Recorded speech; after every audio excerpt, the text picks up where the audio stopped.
Сәлем башлар хәзерме? Хәзер. Киттек. Монда башланды икән.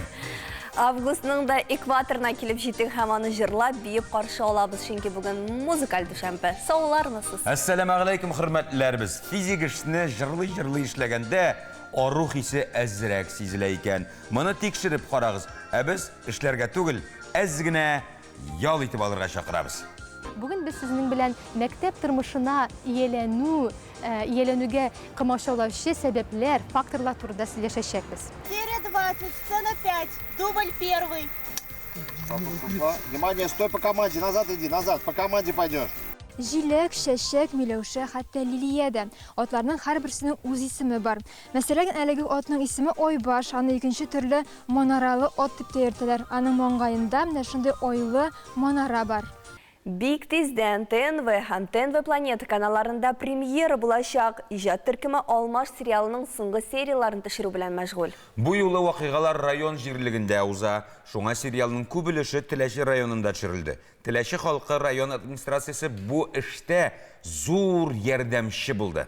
Хәер, моны сөйләгәнче төшерү процессын үз күзләребез белән күрик. Игътибар, Ватан 21 гасыр кинокомпаниясе тәкъдим итә. Карамыйча калмагыз. Серия 20, сцена 5, дубль 1. Внимание, стой по команде, назад иди, назад, по команде пойдешь. Төшерү процессының кызган чагы, эмоциялар белән бергә һава температурасы да күтәрелә. Әмма мондый челлә үз эшләренең осталарына комачауламый. Канәгатьлек хиссе төшерелгән серия саен арта. Әтәч тавышына уяну, шыклы үләнгә басып, яңа көнгә әзерләнү. Яңа сауган сөт, яңа табадан төшкән күмәч белән тамак ялгау. Буларның барысында иҗат төркеме әле бик күп еллар сагыначак. Алмаш сериалының төп эпизодлары Теләче районының Алан авылында төшерелде. 2 ай буе команданың зур өлеше биредә эшләде. Съемочная группа живет в гостинице. Төшерү төркеме авыл янәшәсендәге кунакханәдә яшәде. Бу әлеге җирнең атмосферасын тоярга ярдәм итте. Кичке авылның күге йолдызлы булганда сериалның составы да гади түгел. Татарстанның танылган артистлары уйный. Төп рольләрдә һәм эпизодларда Әсхәт Хисмәт, Фирая Акбәрова, Искәндәр Хайруллин, Радик Бариев, Алмаз Сибирҗанов, Камил Әсхәдулланы күрергә була. Әсхәт Хисмәт белән Фирая Акбәрова төп геройларның ата-аналары Камил белән Зәйтүнә ролендә. Әлеге образлар халкыбызга туры килеп тора диялар. Ерем дуамал кеше. Мин сабыр кеше, йомшак кеше, менә шул дуамал кешене әзгенә дуамаллыгын бастырып, йомшартып, балаларга каты дәшпәсен дип, менә шулай ике арада йөритәгән кеше мин. Ата кеше бит инде кычкырып тора. Барыбер хатыннан үз алмыйсың. Теге мен баш дисәң дә муен кая барасың да бурласың да куясың. Мин дулыйм, алдысы булай түгел, монысы булай түгел. Зәйтүнә сабырга итәргә кирәк, мотор итәргә кирәк, шулай итеп бул мені бастырып куя. Әшинлыкта менә сериалда сез шундый хулкыгыз әшин барлыкта туры киләме? Шын барлыкта да туры килә. Мен шын дисәгез, менә сценарийны алып кайтып укыдым да, хатыным Рәшидә тыңлап торды да, кара, син adi бөтенләй белеп биргәннәр икән бу рольне, нәкъ үзеңә туры килә диде. Мин идә дә шулай кызып китәм, кычкырып алам. Аннан суынам, алай тегел кайнап тормыйм үзе. Минем дә үземә ошаганрак инде. Мин дә шулай бөтен шатларны йомшартырга тырыша торган кеше. Авылның төп кагыйдәсе күршеләр белән дус яшәү. Әсхәт Хисмәтнең тиз кызып китүчән образына нейтралитет саклау кыенрак. Шуңа күрә күршесе Хайдар белән әйткәләшеп тә алалар. Күршесен Татарстанның атказанган артисты Алмаз Фәтхуллин уйный. Тормышта ул күршеләре белән дус яши икән. Күршеләр белән бик дус тату яшәргә кирәк. Алар туганнардан кала, дин буенча да иң якын кешеләр күршеләр. Алар өчен Аллаһ Тәгалә каршында җавап бирәбез. Күршеләр белән начар мөнәсәбәттә булсак, шуңа күрә күршеләр белән теләшмәскә тырышырга кирәк. Әйтәсе килгәндә дә бераз телне тыеп калырга кирәк. Главная основной сверхзадача показать, какая сегодняшняя жизнь на селе. Безнең төп максатыбыз хәзерге авыл тормышын күрсәтү, аның үзгәрешләрен ачып салу иде. Авылда мөмкинлекләр юк дигән стереотипны юкка чыгарасы килде, чөнки чынлыкта ул яңача замана белән бергә яши башлады. Элек туган якларын ташлап шәһәргә чыгып китсәләр, хәзер яңадан әйләнеп кайту, җир алып йорт салу, фермерлык белән шөгыльләнү тенденциясе күзәтелә. Авылда яшәгәндә төшерү төркеме моны күзәтеп хозурланды. Район халкы белән туганлашып ук бетте. Теләче халкы шуның хәтле Кунакчыл. Кунакчыл, йомшаклар алар. Шуның хәтта ярдәм итәргә әзер алар. Менә мин сыкланып кайтып китәм. Теләшен халкымнан. Төшерү процессы барышында район халкы да актив катнашты. Кемдер эпизодта төште, кемдер кирәкле атрибутларны биреп торды. Ә менә зуррак идеяларны тормышка ашырганда авыл советы рәисе Булат Хәсәновка шалтырата идек. Мизгел эчендә чокырын да казытты, трактор комбайнын да китерде ди сериал администраторлары. Урта көч белән Алмаш сериалының авыл эпизодлары төгәлләнде. Эшне Казанда тәмамлап, яңа телепроектны тамашачыларга көз көне күрсәтергә уйлыйлар. Теләшедән Дагыстанга. Пандемия башлану белән үз илебез буенча сәяхәт итү популярлашып китте. Дагыстан кеше күпләп бара торган юнәлешкә үрелде. Кемдер аны ыгы-зыгылы Кырмыска оясы белән чагыштыра. Икенчеләр тауларына, табигатенә гашыйк булып кайта. Өченчеләр тарихи җирләре белән танышырга ашыга. Хезмәттәшебез Алия Сәлимҗанова үз хисләре белән уртаклашыр. Ул һәрбер юнәлешендә кылышларга өлгергән.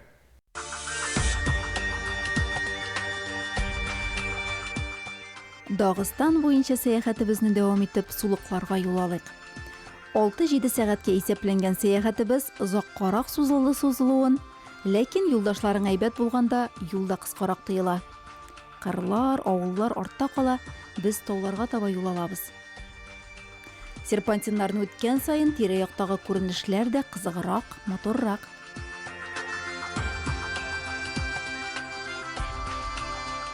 Беренче тукталышта Кавказның иң зур ясалма күле Черкей сусаклагычы белән танышырбыз. Бер урыннан гына аның зурлыгын бәяләп булмый билгеле.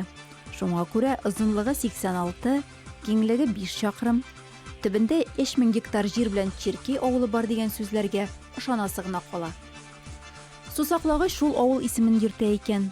Черкей гидроэлектростанциясе 1974 елда төзелә башлый. Шул ук вакытта Дубки эшчеләр бистәсе дә барлыкка килә.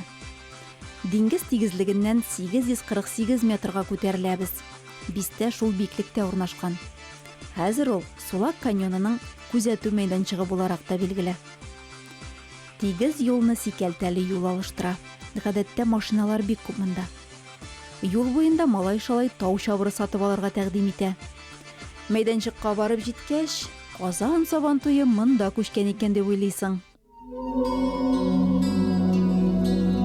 Сулак каньонының тирәнлеге 1920 метрга, озынлыгы 53 чакрымга җитә. Дөньяда ул иң тирән каньоннарның берсе. Төсле таулар, зәңгәр су яшькелт Зөбәрҗәт елга, иксез-чиксез упкыннар. Һичшиксез Сулак елгасы каньонның төп бизәге. Суы булмаса, ул сәяхәтчеләрне җәлеп итә алыр иде микән? Алыр иде мөгаен. Чөнки күзәтү мәйданчыгыннан тирә-якка ачылган күренеш күзне иркәләп кенә калмый. Һавада очкан бөркетләргә ияреп, синең уйларыңны, борчуларыңны да еракларга алып китә кебек.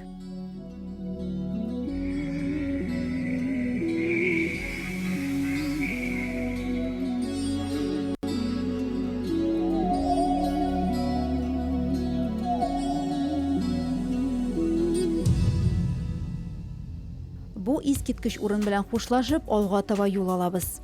Бырмалы тау юллары буйлап барганда таганнар очрый.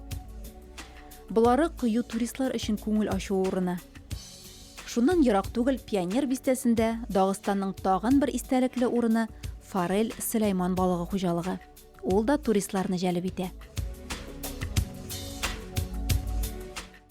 Киемеңә карап каршы алалар, акылыңа карап озаталар. Мәкаленең беренче өлешенә күбрәк игътибар биргән заманда без дә калышмыйбыз. Мода, стиль, зауык, матурлык турында һәр даим сөйләп торабыз. Әлеге мәкальнең тагы бер варианты бар, миңә карап каршы алалар дип башлана ул, төгәлләп тормыйм. Аның өчен тулы бер сәхифәбез бар. Лилия Гыйззатуллина бүген дә белеп киенергә өйрәтер. Лилия, рәхим ит, сүз сиңа.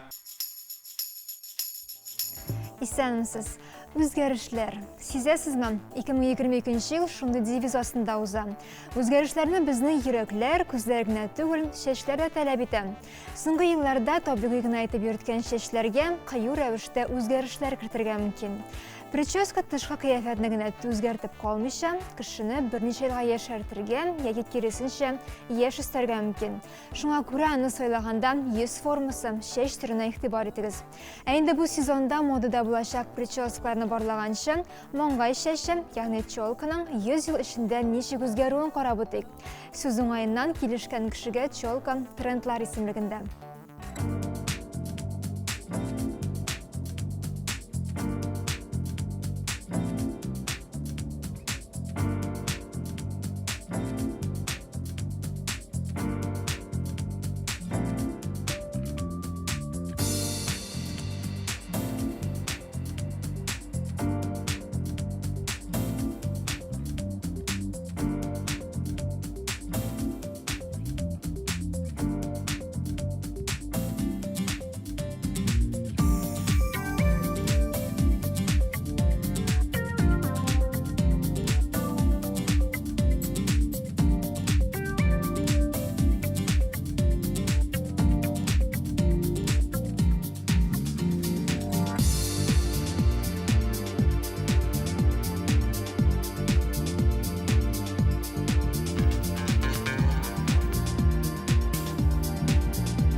Демек, бұл сезонда ненде прическаларны сойларғасын. Біріншіден, шумо прическалар.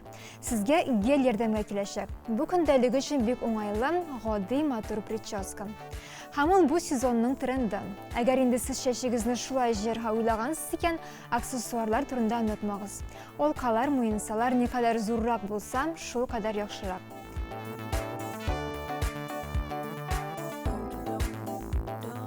Түрлі тұтамнар, яғни пучоклар да актуаллігін жоғалтмай. Алар шумо да жинақсызырақ табылырға мүмкін.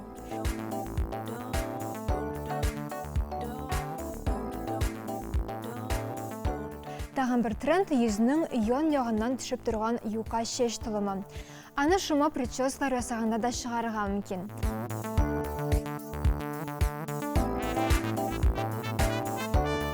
Шештен бек ұзын, туры, шума, құйрық ясау да образны стильдейді. Шешігіз қысқа болса да, қазір бұл проблема түгіл. Ясауына шеш тағып та мұндай прическаны ясау бек жеңіл. Алдағы тренд ол елтірап тұрған шума, туры шеш. Қысқа ма ұзыны мұхим түгіл. Ол тегіз етіп кеселген болырға тиіш. Резинка білен ясалған міне мұнды құйрықлар да актуал. Минимализм яратушы, әмі образына нендедір яңалық кіртірге тілеушілер үшін бұл бек яқшы вариант.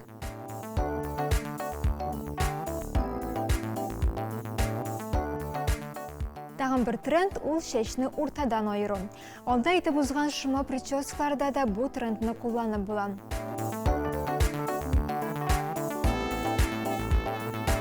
Натураль прическалар, күдірі яйса дұлқынлы шешлер.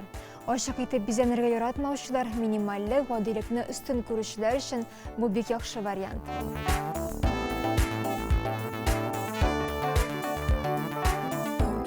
Yüz yanında түсі тұтам шешлер.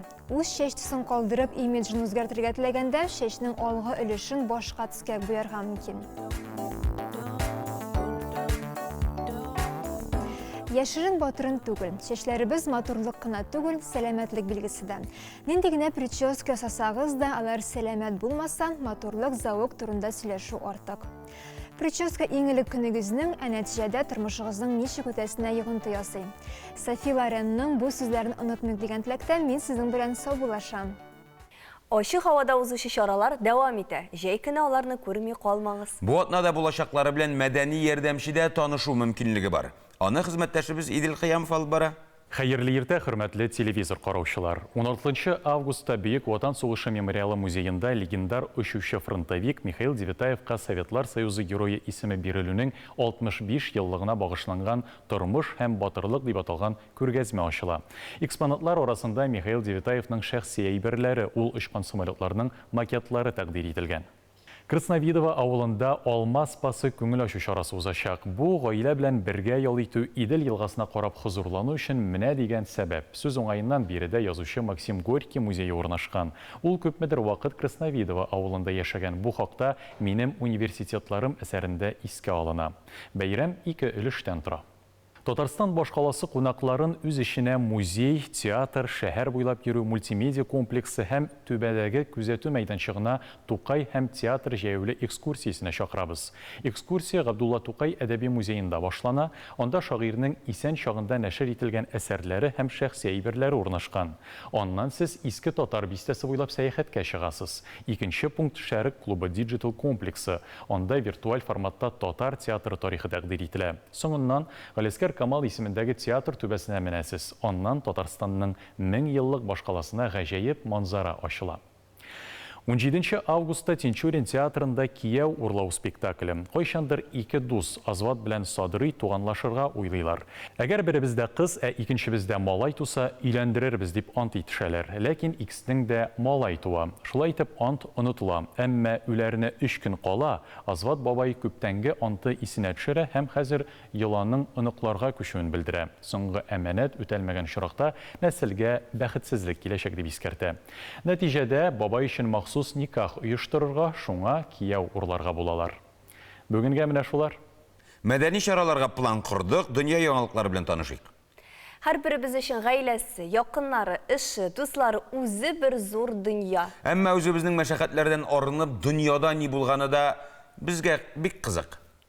Хабаровскида яшәүче тарих һәм җәмгыять белеме укытучысы, 2021 ел укытучысы конкурсы призеры Дмитрий Морозов керамик плитка белән бетон диварларны ачык, кайвакыт көнүзәк мәсьәләләргә бәйле сүрәтләр белән бизи. Моннан 1 ел элек үзенең укучылары белән шәһәр бизәлешен тикшергәннән соң, ул урам сәнгате стрит-арт белән шөгыльләнә башлаган. Шулай итеп, бетон һәм дулкыннар проекты барлыкка килгән. Рәсем ясый белмәгәнгә күрә, иҗат өчен плитка сайлаган. Процесс создания мозаик начинается по одному из двух вариантов. Мозаика ясау процессы 2 вариант буенча тормышка ашырыла. Берәр урынга барып чыксам, ул урын үзе миңа билге бирә. Минем белән сөйләшкән сыман була. Янәсе монда иҗат итәргә була. Я инде идея килеп туа да, мин аны тормышка ашыру өчен урын эзли башлыйм. Иң элек эскиз ясала, аннан соң төзелеш кибетенә барып, гади плитка сатып алам. 1 ел эчендә Вадим Хабаровск һәм Россиянең башка шәһәрләрендә 50-дән артык стрит-арт иҗат иткән.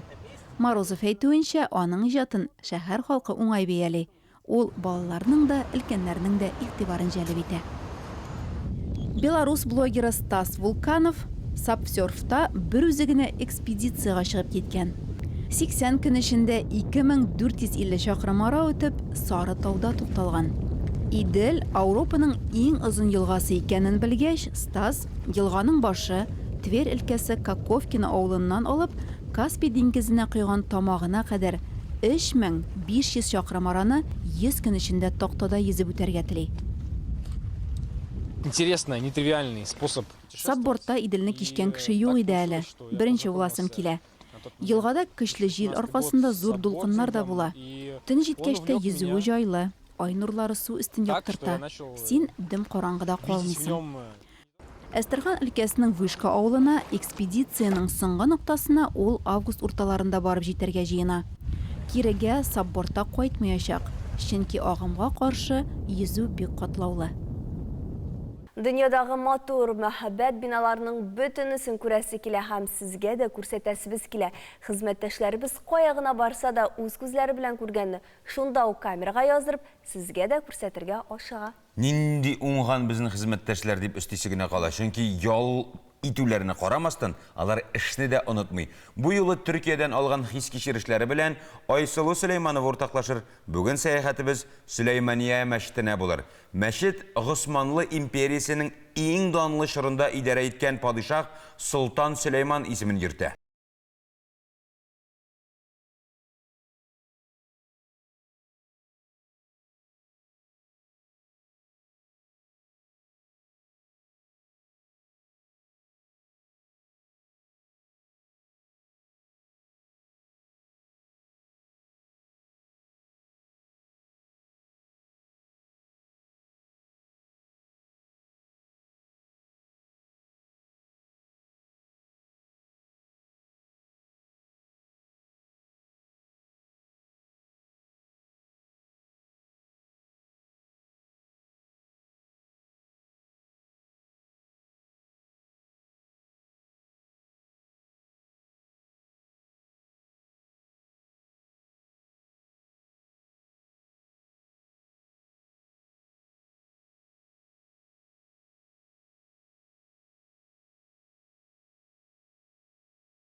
Сөләймания мәчете 7 ел төзелә. Аның архитекторы Мимар Синар империяның һәр почмагыннан оста сәнгатьчеләрне Истанбулга китерә.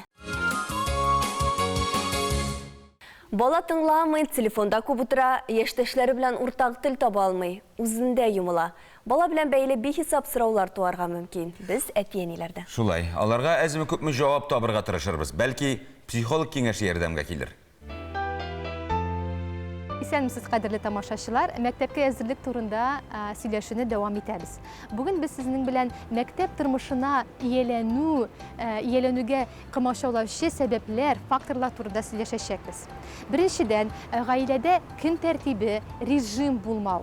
Бала белән гаиләдә сөйләшү, һәм гомумән гаиләдә сөйләшү, аралашуга аз игътибар булу. Тагын бер факторларның берсе баланың мөстәкыйльлеге юк. Ул ата-анага үй эшләре белән ярдәм итми. Һәм бала үз гамәлләре өчен җаваплылык хис итми. Тагын бер факторларның берсе баланың үз тотышында проблемалар, аралаша белмәү. Ул яшьтәшләре белән аралаша белмәсә, кыенлыклар барлыкка килсә, диалог төзи белмәү. Менә бу да адаптация чорына комачаулаучы сәбәп буларга мөмкин. Тагын бер сәбәпләрнең берсе бала гомумән укырга яратмый, чөнки гаиләдә китап укуга аз игътибар бирелгән булган. Һәм соңгы факторларның берсе бала өлкәннәрдән, олылардан мәктәп программасы, укытучылар турында тискәре фикер ишетә һәм шуны истә калдыра. Бу сәбәпләр укучының мәктәпкә адаптация үзенә җитди рәвештә кыенлыклар булдырырга мөмкин. Әмма ләкин алар белән эшләргә була. Һәм киләсе тапшыруларда без сезгә практик киңәшләр бирәчәкбез. Авыл кешесенең тормышын җирдән башка күз алдына китереп булмый. Юкка гына җир кешене туендыра да, киендерә дә дип әйтмиләрдер. Моның шулай икәнлеген Сабада яшәүче Гариповлар үз мисалларында күрсәтә. Авыл җирлегендә үз эшеңне булдыру өчен тырышлык, тәвәккәллек һәм ышанычлы адымнар белән алга бару кирәк ди алар.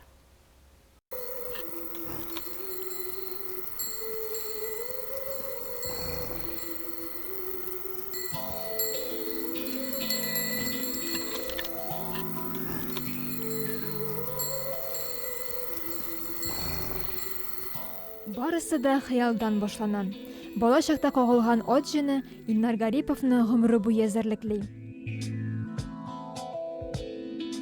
Яшь вакыттан бирле инде бала чактан бирле атларны тутадырык, көтүләрдә йөридерик, атлар өстендә сабан туйларында чабадырык. Ул гадәт инде безнең бер кайчанда туктамады, яшьтән бара инде ул хыяллар безнең. Аңа күрә менә хәзер Соба районында менә безнең орта җирлегендә без яңадан менә татар атлары үчетеп җибәрдек. Малай инде безнең кичкенәдән атларга хыялые.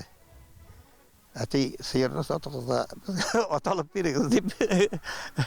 Шундый тәкъдиме бар бәләкәйдән инде. Илнар Гарипов үзе Собада яши. Ике басу Артыш дигән авыл янындагы әлеге колкылыкта аның хуҗалыгы урнашкан. Табигатьнең искиткеч матур урыны бу. Изге максатлар белән янган кешене уңыш читләтеп үтми. Татар халкының үз атын кайтарасы иде дигән хыялы әкренләп тормышка аша. Татарларын кире кайтару турында бүгенге көндә Татарстанда бик көчле эшлиләр инде. Безнең колхозда малайлар бик каты шөгыльләнә аның белән. Республикада менә бездә шуңа кушылдык, менә шулай татарларын күрсәтә башладык. 5 ел элек авыл хуҗалыгы министрлыгыннан алган грантка ферма төзеп эшен башлап җибәрә. Бүген инде атларның саны 60-тан узып киткән. Уннак менә татар токымлы атларга өстенлек бирә. Бу атлар гәүдәгә зур түгел, 500-550 килограмм авырлыкта, буйлары 135 см чамасы икән. Татар атлары алар бик чыдам атлар. Алар менә күрәсе җәйге эссе көннәр алар кигәүннәргә, черкиләргә бәк бирешмиләр дә, аларга җиңел bir насит итәләр алар. Табигатьтә алар көндезен дә менә рәхәтләнеп ашап йөриләр, бер нинди проблема күрмибез без алардан. Безнең менә монда атлар өчен безнең 100 гектар җиребез бар. Менә анда яртысына печән җире инде безнең многолетка, яртысында сулы чәчәбез, арпа чәчәбез, үзебез әзерлибез бөтен атка печәнен дә, сулысын да үзебез чәчәбез, үзебез урабыз, үзебез җыябыз. Атларны чабышка 2 яшьтән әзерли башлыйлар. Үзебезнең болыннарда өйрәтәбез, аннан ипподромга алып барабыз ди хуҗалык җитәкчесе. Саба, Казан, Сапан туйларында аның атлары беренчелекне бирми. Яшьләр бик күп кызыксына бүгенге көндә. Алар белән төрле бәйгеләрдә, ударыш дигән бәйгеләр бар менә. Аларда катнашалар яшьләр. Сабан туй чабышларында бик кызыксыналар атлар, татар атлары белән яшьләр. Җиләк, чәчәк, Миләүшә, хәтта Лилиядә. Атларның һәрберсенең үз исеме бар. Мәсәлән, әлеге атның исеме Ойбаш, аны икенче төрле манаралы ат дип тә йөртәләр. Аның маңгаенда менә шундый ойлы манара бар. Илнар абый, каян алдыгыз бу атны? Бу ат безнең инде моны манаралы ат дип йөртәләр, моның маңгаенда инде безнең Сөембикә манарасы сурәтләнгән. Аның белән безнең дин тутучылар да бик каты килеп кызыксыналар инде. Бу атны инде без мин үземнең дустыма атлар җыеп сатып биргән игелек. Шуннан туды да кулында алар безгә инде кире бирделәр. Ярдәмчеләрең булганда нинди генә эшкә алынсаң да куркыныч түгел. Илнар Гариповның да төп ярдәмчесе әтисе Фәйзрахман абый. Гомере буе авыл хуҗалыгы өлкәсендә хезмәт куйган Фәйзрахман абыйга бу эшләр чит түгел. Атларын да карый, җиләк җимешен дә үстерә. Әйе, атлар үрчетү хезмәт сөйчән фермерның бердән-бер шөгыле түгел икән. Бер генә гектар җир дә монда буш тормый. 5 ел элек күп итеп бакча җиләге алып утырталар. Җыябыз, җыйдык, саттык, алалар. Кешеләргә кирәк. Җиләк вакытында туры бик күп була кешеләр. Теге урнаштыру өчен, урын өчен кайгырасы юк. Безнең сорты прима дигән сорты инде прими. Бик әйбәт сорт килеп чыкты ул. Шуны әйбәт бирде. Җиләк белән бергә буадан 1000 төп карлыган да алып утырталар. Кызыл, кара, ак карлыган 60 соты җирне алып тора. Җиләк җимешләренең патшасы дип әйтсәк тә була. Потому что кара карлыганда кеше организм өчен бик кирәкле витамин бар. Кара карлыганнан варенье һәм анда компотлар ясарга була. Кызыл карлыганнан бик обычно ясыйлар инде диләр. Компотлар. Эшләгән кешегә эш бетми. Иң мөһиме аны яратырга кирәк. Шул чакта нәтиҗәсе дә озак көттермәс. Гариповлар гаиләсенә уңышлар телик. Бүген археологлар көне. Әлбәттә без һәрбер бәйрәм уңайыннан үзебезгә шул һөнәр белән бәйле кунак чакырабыз. Бездә бүген кунакта археолог Ренат Вәлиев. Исәнмесез, Ренат? Исәнмесез. Саумсыз, хуш килдегез. Аллаһа шөкер. Менә җегет кеше җир белән үзенең һөнәрен бәйләгәч, бу инде аңлашыла. Җегет кеше инде ул һәрвакыт эшләргә тиеш, табарга тиеш, тырышырга тиеш. Ни өчен нәкъ менә археолог, игенче түгел мәсәлән? Ничек дип әйтим, беләсезме, мәктәптә укыган чакта ук әзрәк тарих фәннәре белән ничектер кызыксына башлап, шулай тарихта булган төрле вакыйгалар кызыксындыра башлады. Һәм шуның өстенә тагын әниемнең абыйсы матур рәсемнәр ясый иде. Шуның рәсемнәре белән шул индеецлар, ковбойларында төрки сугышчылар атларда шуларына карап, ничектер шул якка тартылып киттем. Шуннан соң мәктәпне бетергәч, Татар гуманитар институтына оқыра кірдім тарих фәннәре бүлегенә. Һәм юкка гына сез тарих фәннәре кандидаты түгел димәк? Димәк шулай. Менә археологның эше аның майдан алып анда октябрьгә кадәр бик кызу вакыттыр инде, шулаймы? Әлбәттә. Һәм менә быел нинди казу эшләре алып бардыгыз? Быел мен үзем алай жир җимереп эшләргә туры килмәде, чөнки алдагы елларда бик күп эшләнгән иде. Аларны тәртипкә салып, алар буенча җентекләп отчетлар, фәнни отчетлар туплап, аларны озатып, фәнни статьялар язып, шулар белән мәшгуль мин быел. Менә кая эшләдегез моңа кадәр алайса? Кая алып бардыгыз казу эшләрен? Һәм нәрсәгә тап булдыгыз? Мен үзем башладым Казанда инде казу эшләрен, Казанда да казадым, үзендә тарихи районнарда, шулай Казан Кремлендә да казаган булды. Казудың Татарстан территориясеннән дә, Болгарда, Биләрдә дә, башка Болгар тарихы белән бәйле һәйкәлләрдә, шулай ук Россия төбәкләрендә, мәсәлән, быел мин булып кайттым, каздым Саратовта, андагы билгеле Алтын Урда чорына караган Үкек шәһәрлеге бар, шәһәре. Шунда казу эшләре алып бардык, анда хәзер дә дәвам итә. Шул Астрхан өлкәсендә Селитренер шәһәрлеге дип атала инде, ул элекеге Алтын Урданың башкаласы Сарай шәһәре урнашкан җирдә, анда казу эшләре алып бардык берничә еллар буе.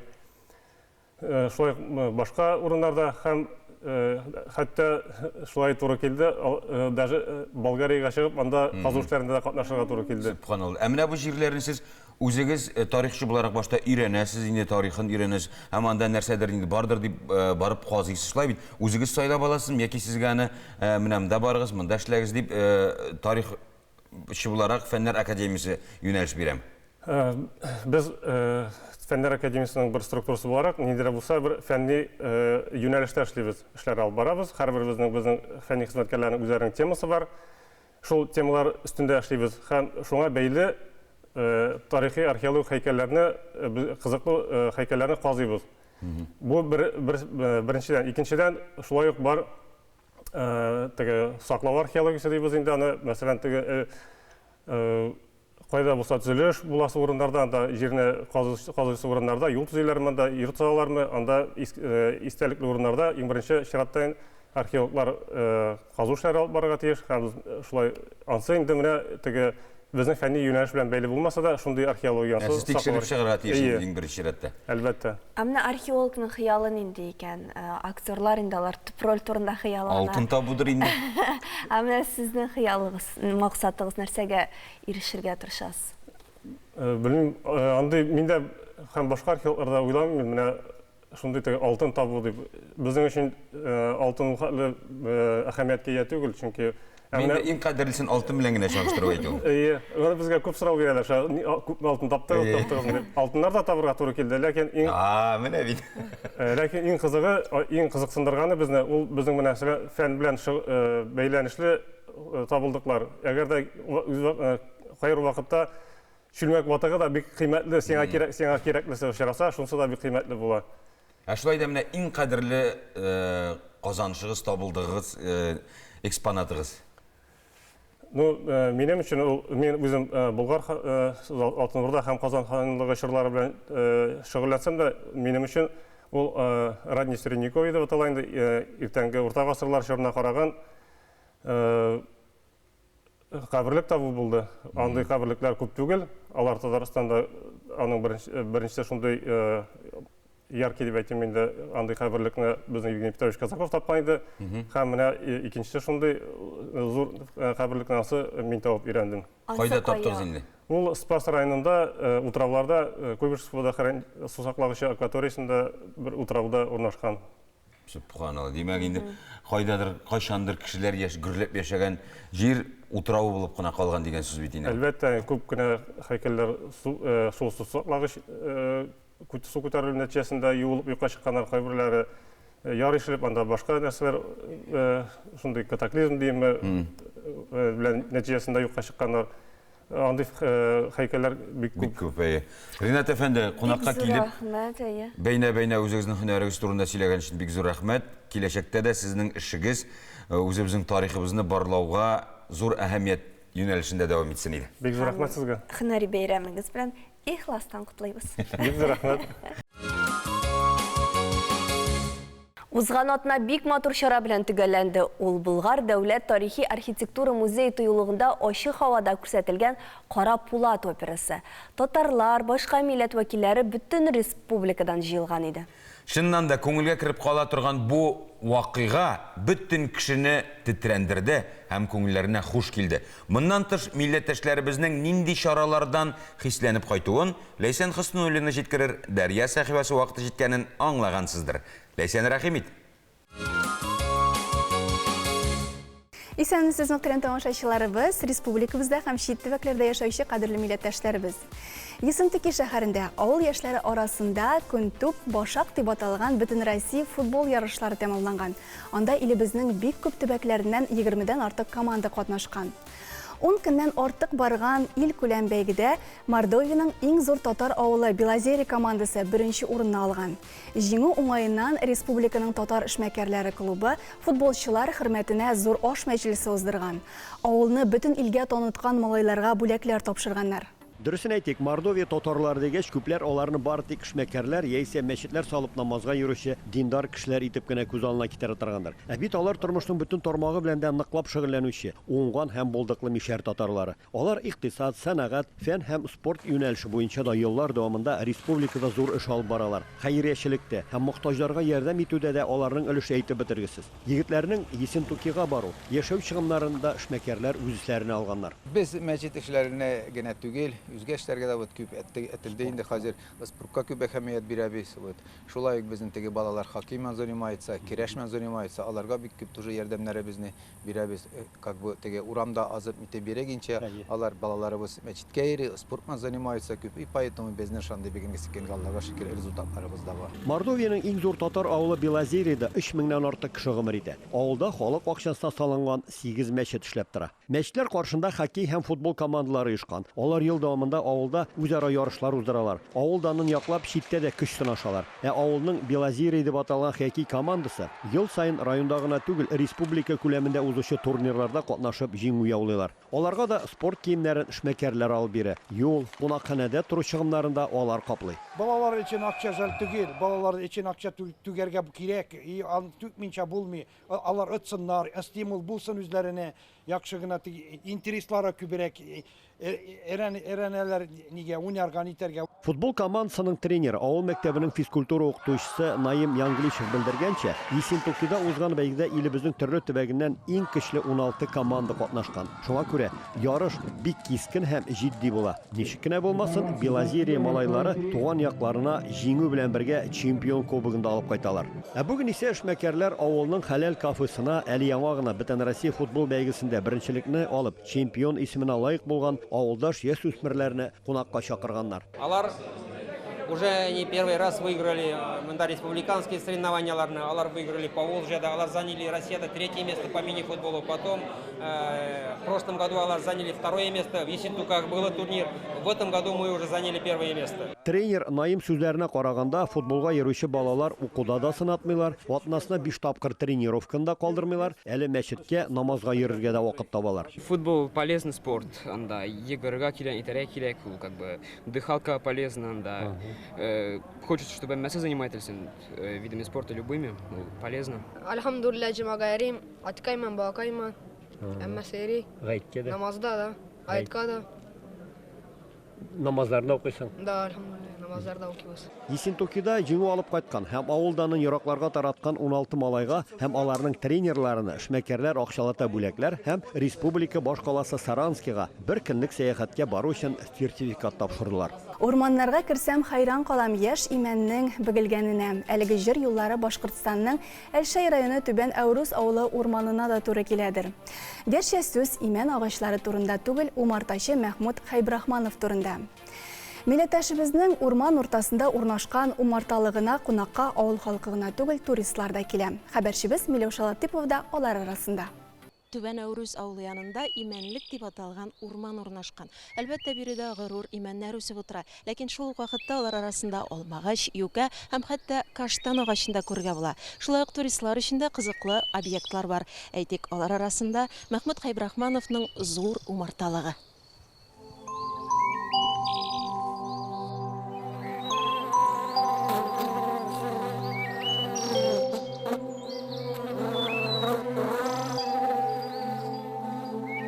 Умартачылык татар халкында гомер-гомергә нәселдән килә торган шөгыль. Әлшәй районының Түбән Әүрүз авылында яшәүче Мәхмүт Хайбрахмановның да бу мавыгуы балачактан башлана. Узак еллар Уфа шәһәрендә яшәп автобус шоферы булып эшләгән Мәхмүт әфәнденең күңеле һәрвакыт туган ягына, яраткан шөгыленә тартыла. Яшьлек үткәч, улыгая башлагач, авыл сагындыра башлады. Авылга кайтып, ибетереп, моны умарталык ачып бердем инде.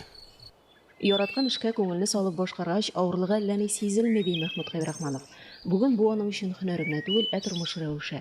Тозарттым мен бу җирне. Төпләр нитилгәнне без тозартып, порядокка китереп, монда инде шушы лесничество белән сөйләшеп, тозартып монда китердем. Тегендәгесен инде основном анда мен аренда калдым 49 елга.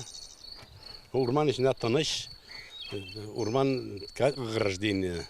Ачыклыкта Шит кыртларына паза итә. Ниләргә. Шуннан соң авылда да кыртлар була бит инде. Взлетный полоса килеп чыга безнең Медозорга кыртлар очканда, минекене толарга туры килә. Ограждение кирәк.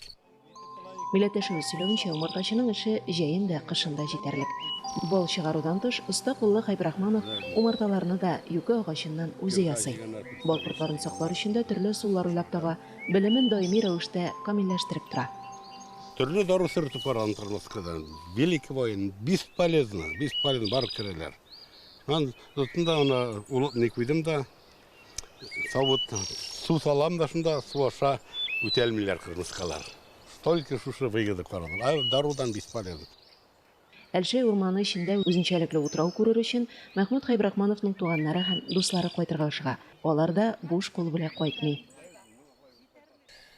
Агачлар да алып кайткалайым, рассады саженцылар Мәхмүткә менә каштан, рябинник, горис дигәннәр шундый матур-матур кустарниклар шәшкә ата торган.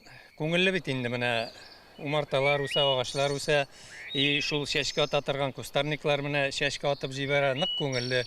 Авылда ханчы елдыр тора инде. Кайтып менә шулай итеп без кайтып, и монда иптәшләрне алып киләбез менә и как мөгҗизә алар өчен шәһәр кеше кайткан кешегә мөгҗизә. Барыгалы пасика, барыгалы кунакка киләләр, ниләргә киләләр. Менә шулай юкәдән кровать була умарта өстендә.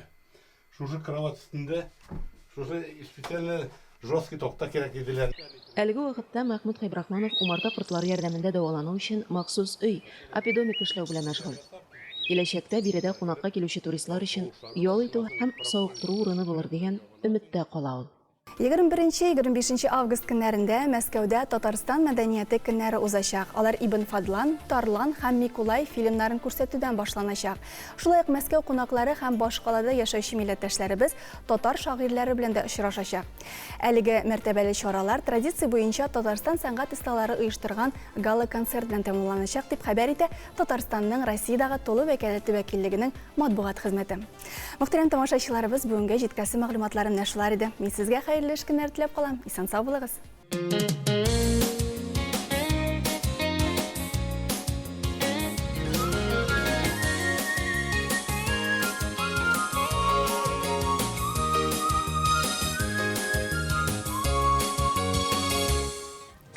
Августның нәк яртысы калды. Тәмле әйбер күп булмаган кебек җәй дә башланырга өлгерми иде, тәмамланып та килә. Диясе генә кала. Тик алай итәргә ярамый. Уфтанмыйча яшик. Саулармысыз, хөрмәтләребез. Әмма без август инде бетә дип түгел, әле августның алда тагын 2 атнасы бар дип яшибез. Ягъни бары яхшы уйлар белән генә башларга киңәш итәбез. Алдагы атналарны, көннәрне, минутларны, секундларны.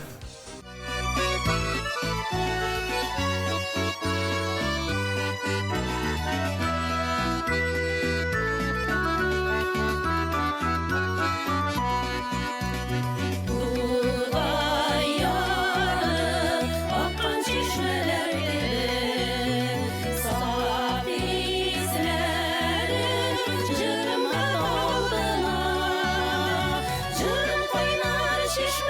болса, татлысылар өзіміз жетпер едім, хізмет сүйген халқыма. Жырым қайнар шешпе болса, татлысылар өзіміз жетпер едім, хізмет сүйген халқыма.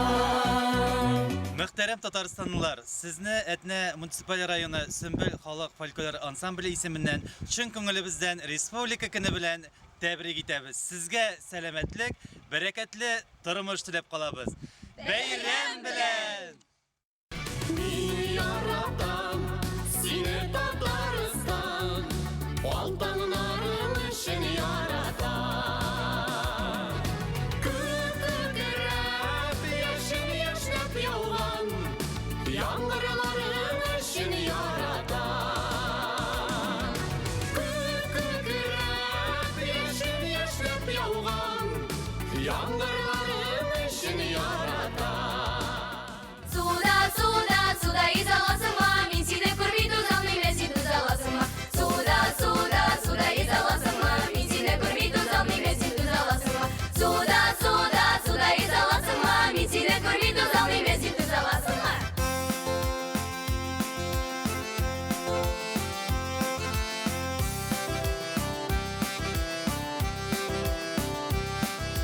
Оппозиция күлмәгенне кигәнеңне күрмәдем, синең өчен капаландым, әле ярый үлмәдем. Алгыйдым суы тирбәле уртасында сал булса, суга салсам калкып чыгар безгә насыйпер булса. Тары җире, киндер җире, тары җире, киндер җире, тары җире, киндер җире, тары җире, айкай. Олы юлда кыя күлән инешкә сакал кебек, бу җырларны бөтен дөнья халкы җырлаган кебек. Аклы ялык читем алык бәйле йөзең нурлансын, мине ташлап ятты сөйсәң нурлы йөзең хурлансын.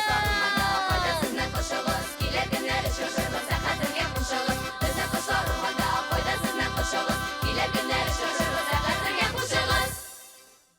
Ямле зәем, гүзәл Татарстаным, мең яшә! Бик тиздән ТНВ һәм ТНВ Планета каналларында премьера булачак. Иҗат төркеме Алмаш сериалының соңгы серияларын төшерү белән мәшгуль. Бу юлы вакыйгалар район җирлегендә уза. Шуңа сериалның күп өлеше Теләче районында төшерелде. Теләче халкы район администрациясе бу эштә зур ярдәмче булды. Хәер, моны сөйләгәнче төшерү процессын үз күзләребез белән күрик. Игътибар, игътибар, Ватан 21 ғасыр кинокомпаниясе тәкъдим итә. Карамыйча калмагыз. Серия 20, сцена 5, дубль 1. Внимание, стой по команде, назад иди, назад, по команде пойдешь. Төшерү процессының кызган чагы, эмоциялар белән бергә һава температурасы да күтәрелә. Әмма мондый челлә үз эшләренең осталарына комачауламый. Канәгатьлек хиссе төшерелгән серия саен арта. Әтәч тавышына уяну, шыклы үләнгә басып, яңа көнгә әзерләнү. Яңа сауган сөт, яңа табадан төшкән күмәч белән тамак ялгау. Буларның барысында иҗат төркеме әле бик күп еллар сагыначак. Алмаш сериалының төп эпизодлары Теләче районының Алан авылында төшерелде. 2 ай буе команданың зур өлеше биредә эшләде. Съемочная группа живет в гостинице. Төшерү төркеме авыл янәшәсендәге кунакханәдә яшәде. Бу әлеге җирнең атмосферасын тоярга ярдәм итте. Кичке авылның күге йолдызлы булганда сериалның составы да гади түгел. Татарстанның танылган артистлары уйный. Төп рольләрдә һәм эпизодларда Әсхәт Хисмәт, Фирая Акбәрова, Искәндәр Хайруллин, Радик Бариев, Алмаз Сибирҗанов, Камил Әсхәдулланы күрергә була. Әсхәт Хисмәт белән Фирая Акбәрова төп геройларның ата-аналары Камил белән Зәйтүнә ролендә. Әлеге образлар халкыбызга туры килеп тора диялар. Ерем дуамал кеше. Мин сабыр кеше, йомшак кеше, менә шул дуамал кешене әзгенә дуамаллыгын бастырып, йомшартып, балаларга каты дәшпәсен дип, менә шулай ике арада йөри торган кеше мин. Ата кеше бит инде кычкырып тора. Барыбер хатыннан үз алмыйсың. Теге мен баш дисәң дә муен кая бурасың да бурласың да куясың. Мин дулыйм, алдысы булай түгел, монысы булай түгел. Зәйтүнә сабырга итәргә кирәк, мотор итәргә кирәк, шулай итеп бул мені бастырып куя. Әшинлыкта менә сериалда синең шундый хулкыгыз әшин барлыкта туры киләме? Шын барлыкта да туры килә. Мин өчен дисәгез, менә сценарийны алып кайтып укыдым да, хатыным Рәшидә тыңлап торды да, кара, син adi бөтенләй белеп биргәннәр икән бу рольне, нәкъ үзеңә туры килә диде. Мин идә дә шулай кызып китәм, кычкырып алам. Анар суына алай тегел кайнап тормыйм үзе. Минем дә үземә ошаганрак инде. Мин дә шулай бөтен шатларны йомшартырга тырыша торган кеше. Авылның төп кагыйдәсе күршеләр белән дус яшәү. Әсхәт Хисмәтнең тиз кызып китүчән образына нейтралитет саклау кыенрак. Шуңа күрә күршесе Хайдар белән әйткәләшеп тә алалар. Күршесен Татарстанның атказанган артисты Алмаз Фәтхуллин уйный. Тормышта ул күршеләре белән дус яши икән. Күршеләр белән бик дус тату яшәргә кирәк. Алар туганнардан кала, дин буенча да иң якын кешеләр күршеләр. Алар өчен Аллаһ Тәгалә каршында җавап бирәбез. Күршеләр белән начар мөнәсәбәттә булсак, шуңа күрә күршеләр белән теләшмәскә тырышырга кирәк. Әйтәсе килгәндә дә бераз телне тыеп калырга кирәк. Главной основной сверхзадачей показать, какая сегодняшняя жизнь на селе. Безнең төп максатыбыз хәзерге авыл тормышын күрсәтү, аның үзгәрешләрен ачып салу иде. Авылда мөмкинлекләр юк дигән стереотипны юкка чыгарасы килде, чөнки чынлыкта ул яңача замана белән бергә яши башлады. Элек туган якларын ташлап шәһәргә чыгып китсәләр, хәзер яңадан әйләнеп кайту, җир алып йорт салу, фермерлык белән шөгыльләнү тенденциясе күзәтелә. Авылда яшәгәндә төшерү төркеме моны күзәтеп хозурланды. Ә район халкы белән туганлашып ук бетте. Теләшә халкы шуның хәтле Кунакчыл, йомшаклар алар. Шуның хәтле ярдәм итәргә әзер алар. Менә мин сыкланып кайтып китәм Теләшә халкыннан. Төшерү процессы барышында район халкы да актив катнашты. Кемдер эпизодта төште, кемдер кирәкле атрибутларны биреп торды. Ә менә зуррак идеяларны тормышка ашырганда авыл советы рәисе Булат Хәсәновка шалтырата идек. Мизгел эчендә чокырын да казытты, трактор комбайнын да китерде ди сериал администраторлары. Урта көч белән Алмаш сериалының авыл эпизодлары төгәлләнде. Эшне Казанда тәмамлап, яңа телепроектны тамашачыларга көз көне күрсәтергә уйлыйлар.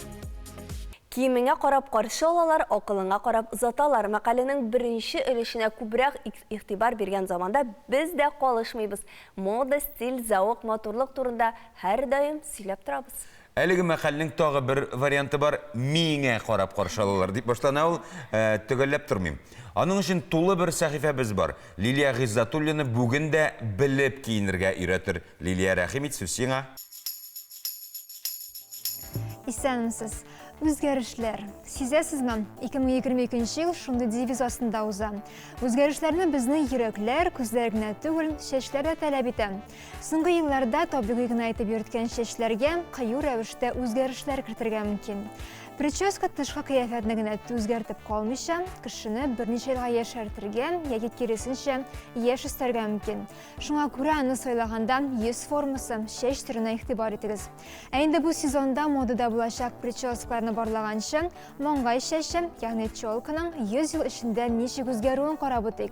Сүз уңаеннан килешкән кешегә челка трендлар исемлегендә.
Демәк, бу сезонда нинди прическаларны сайларгасың? Беренчедән, шома прическалар. Сезгә гел ярдәмгә киләчәк. Бу көндәлеге өчен бик уңайлы, гади, матур прическа. Һәм ул бу сезонның тренды. Әгәр инде сез чәчегезне шулай җыярга уйлагансыз икән, аксессуарлар турында онытмагыз. Олкалар, муенсалар никадәр зуррак булса, шул кадәр яхшырак.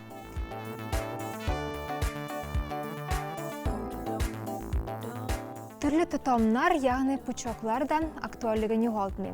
Алар шома да, җыйнаксызрак та булырга мөмкин.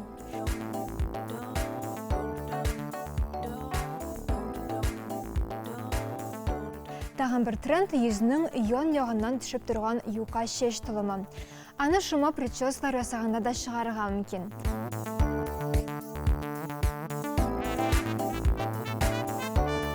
Чәчтән бик озын, туры, шома койрык ясау да образны стильлейді.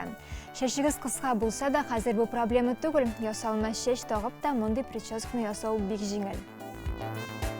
Алдагы тренд ул ялтырап торган шома туры чәч. Кыскамы, озынмы мөһим түгел. Ул тигез итеп киселгән булырга тиеш. Резинка белән ясалган менә мондый койрыклар да актуаль. Минимализм яратучы, әмма образына ниндидер яңалык кертергә теләүчеләр өчен бу бик яхшы вариант.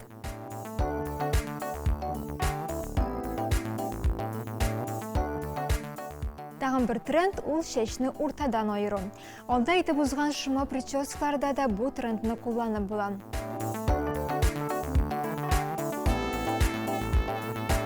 Натураль прическалар, көдрә яисә дулкынлы чәчләр. Ачык итеп бизәнергә яратмаучылар, минималлы, гадилекне өстен күрүчеләр өчен бу бик яхшы вариант.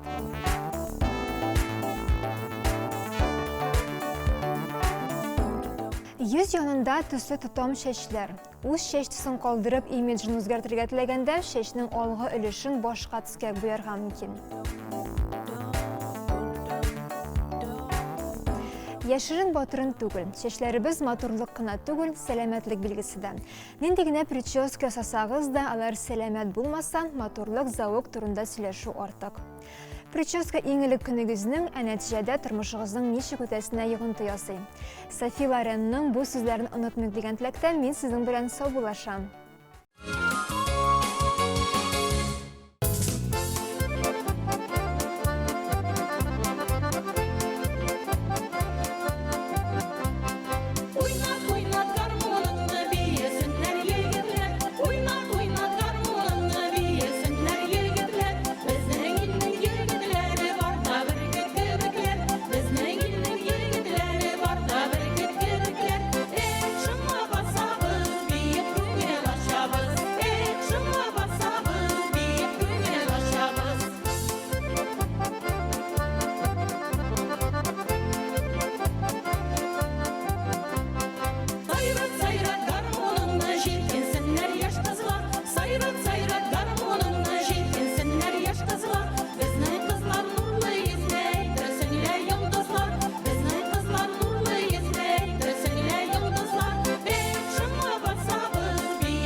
Үзебезнең татар халык җырлары ни генә тормасын, алар барыбер күңелгә үтеп керә.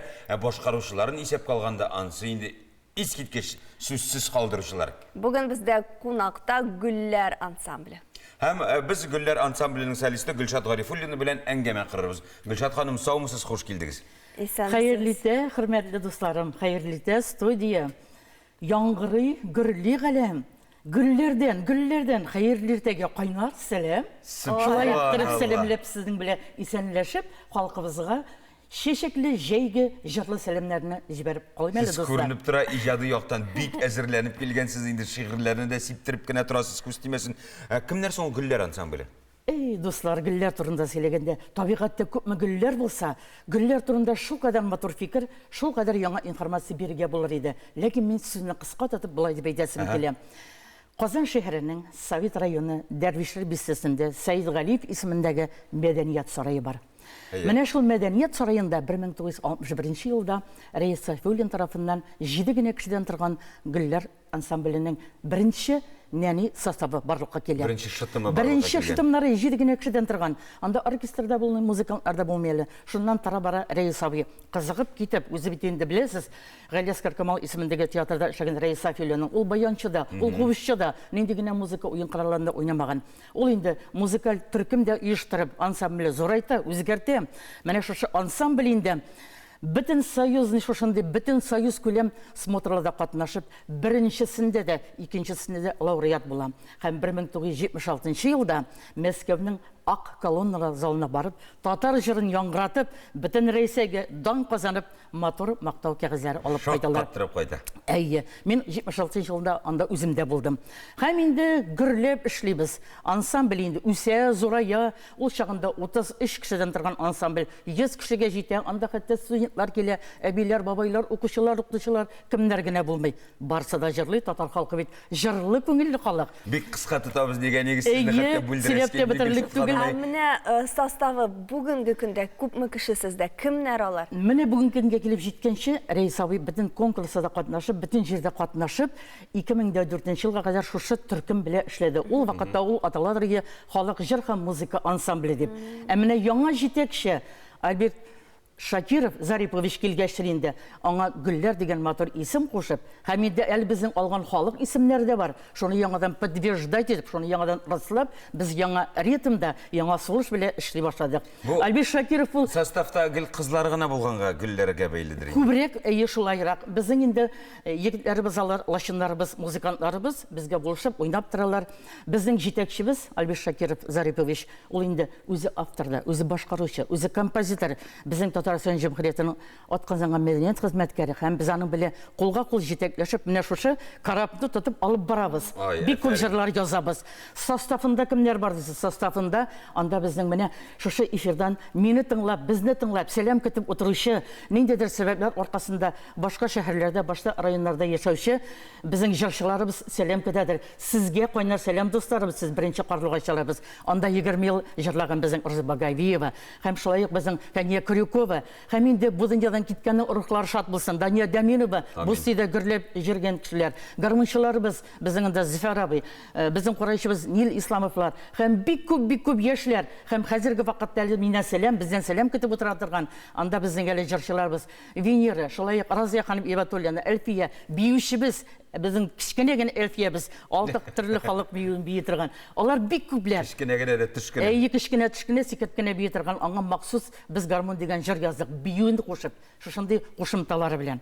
Һәм инде менә баршасына бик зур сәлам. Казанышларыгыз нинди? Менә Казанышка кадәр әйтәсем килә. Бу ансамбльдә безнең 15-тән 25 елга кадәр бер состав бара. Бер төркем килегез яшьләр безнең белән. 25-тән 45-кә кадәр икенче төркем. Һәм 45-тән анда инде 100-нең 5-нә кадәр өченче төркем дип әйтәсе килә. Бу ара бәйләнеш булырга тиеш. Әйтеп булмый хәтта. Сез 25 белән 45-кә хәтлек арасында. Казанышлар дигәндә, достар, казанышлар. Мен әйттем бит инде беренче һәм икенче бөтен союз күләм фестиваль лауреаты. Һәм 2005 елда Минскига Грузияга, Белоруссияга барып, халыклар дуслыгы, Рәсәй бердәмлеге байрагы астында чыгыш ясап, мек шешеген җырлап лауреат булып кайтты. Менә бусын. Менә шушынага килеп җитәйин дә инде хәзер.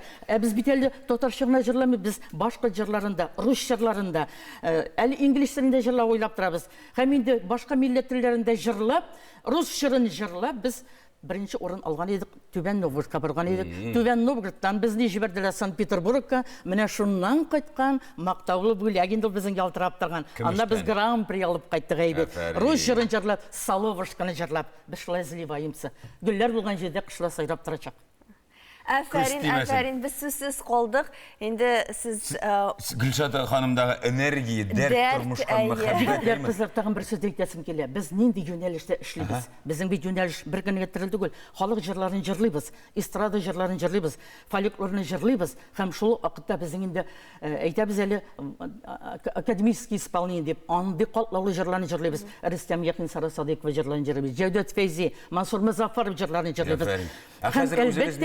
Үзебезнең җырларыбыз безнең менә махсус гөлләр өчен язылган җырлар, гөлләмәләр, ул безнең визит карточкабыз. Әйбит, гөлләр шикелле матур булыгыз, гөлләр шикелле күркәм булыгыз һәм күңелегез гөлле, җырлы, чәчәкле, бизәкле булсын. Яшик дуслар, яшьне бешик, җырлап яшик. Җыр ул яшәтә дә, җыр ул яшнәтә дә.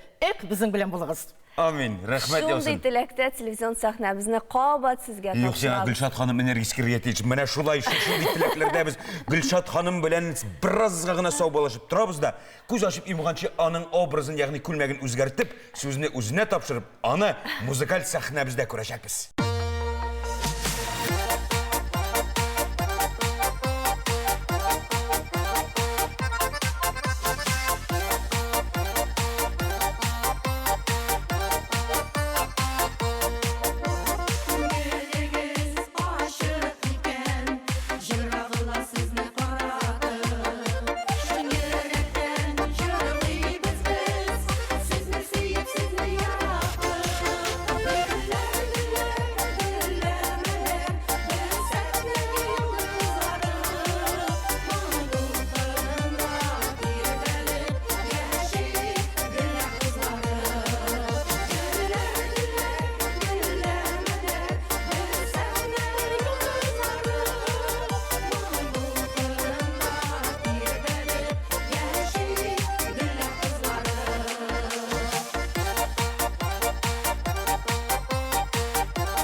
Молодцы гүлләр.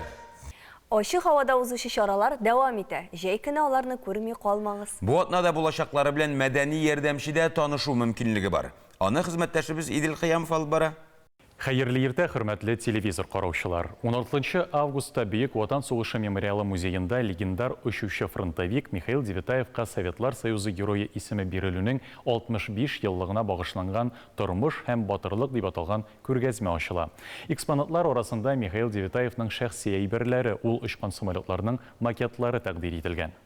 Красновидово авылында алма спасы күңел ачу чарасы узачак. Бу гаилә белән бергә ял итү Идел елгасына карап хозурлану өчен менә дигән сәбәп. Сүз уңаеннан биредә язучы Максим Горький музее урнашкан. Ул күпмедер вакыт Красновидово авылында яшәгән. Бу хакта минем университетларым әсәрендә искә алына. Бәйрәм 2 өлештән тора.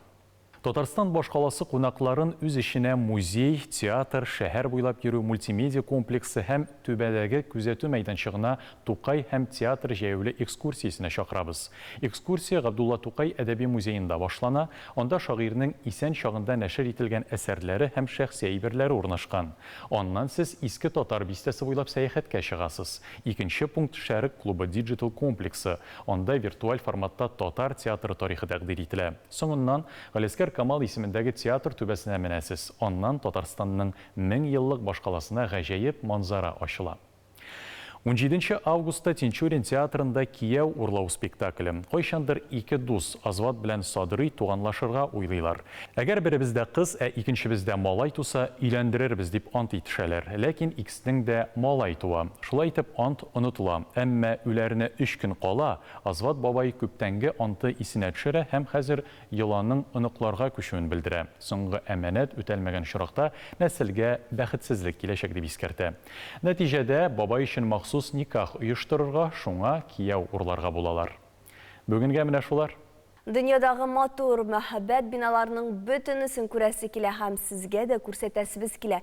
Хезмәттәшләребез кая гына барса да үз күзләре белән күргәнне шунда ук камерага яздырып, сезгә дә күрсәтергә ашыга. Нинди уңган безнең хезмәттәшләр дип өстисе генә кала. Чөнки ял итүләренә карамастан, алар эшне дә онытмый. Бу юлы Төркиядән алган хис кичерешләре белән Айсылу Сөләйманов уртаклашыр. Бүген сәяхәтебез Сөләймания мәчетенә булыр.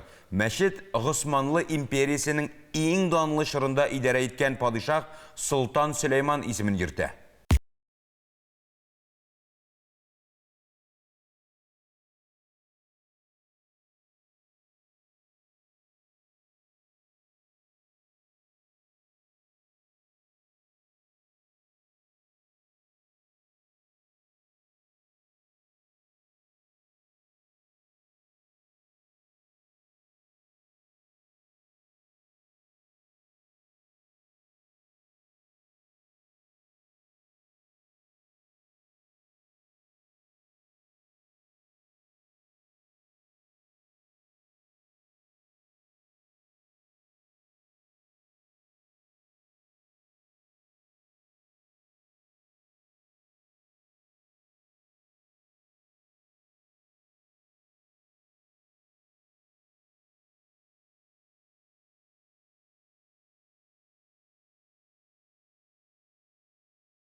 Концерт оештыра. Һәм һәр ел сайын ул әлеге концертны оештырганда аның тагы да яхшырак, сыйфатлырак һәм тамашачыларга күбрәк ошавын теләп, борчыла һәм эшләргә тырыша.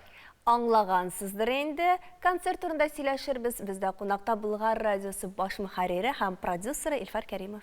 Илфар, сәлам. Илфар, сәлам, хуш килдең. Әлбәттә, концерт хакында инде сораулар. Шул ук кемнәр катнаша, нинди мөгез чыгарырга җыенасыз һәм кайчан кайда булачак? Бәлки мөгез чыгарга җыенмыйлардыр. Кайсы сораудан башлыйк? Кайсы сораудан башлыйк икән?